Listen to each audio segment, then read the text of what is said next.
hunting and gathering. Somewhere around here, people start planting food. People actually start harvesting their own food. That means people don't have to follow the herds, they don't have to be nomadic, they don't have to live in small villages. They can actually plant crops and make larger and larger gardens, larger and larger farms, which means larger and larger villages, which means more and more people are not just tending to the gardens, they're also doing other things. So things are being invented, things like irrigation, things like metal smelting, all this type of stuff is being invented so that villages are getting larger. By the time I'm about halfway across the stage, the villages are turning into towns and ultimately cities of about, by the time I'm halfway across, we know of cities of about 50,000 people. But then as I take the next step, just across the midway point here, something really dramatic happens, and that is that people start representing the words that they're saying out of their mouths in pictures and eventually in letters, right? Eventually we get the alphabet.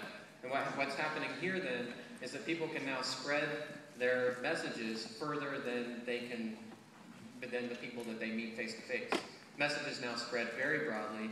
That allows empires to emerge. So empires are now emerging through here. We have Sumeria, Babylon, Persia, Greece, Rome.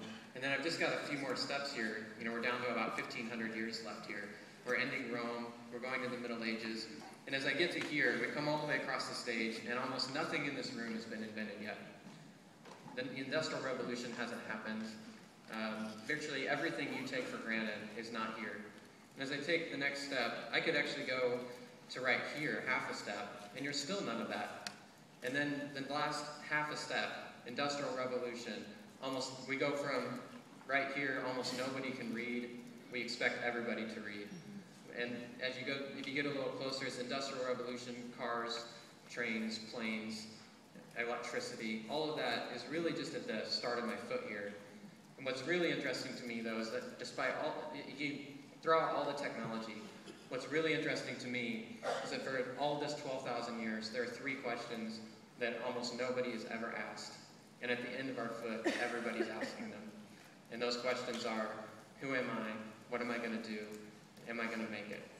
Because for 12,000 years, those questions were basically answered for you because there weren't a lot of options. You basically knew what your life was going to be like. You were going to do what your parents did.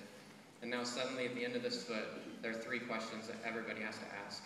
And that's why we're at school. We're basically trying to answer those questions.